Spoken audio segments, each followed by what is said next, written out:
संख्यांच्या बेरजेची चौपट 112 आहे. त्यापैकी एक संख्या 15 आहे, तर दुसरी संख्या कोणती? या प्रकारचं उदाहरण आपल्याला नवोदय, स्कॉलरशिप किंवा इतर स्पर्धा परीक्षेमध्ये विचारलं जातं.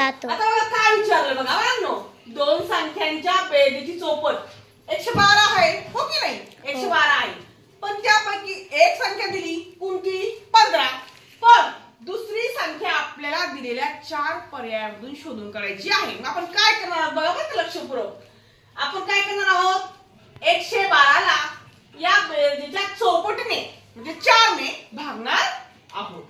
112 भागिले 4.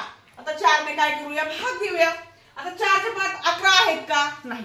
मग 11 पेक्षा लहान संख्या कोणती? 8. 4 दुने 8. आता 11तून 8 गेले, 3 राहिले. आपण 3 खाली लिहिले, वरचे 2 खाली घेतले, 32 झाले. मग 4 चा पाढा 32 पर्यंत व्हायचा. 4 8 32. खाली बाकी 0 आली. भागाकार किती आला?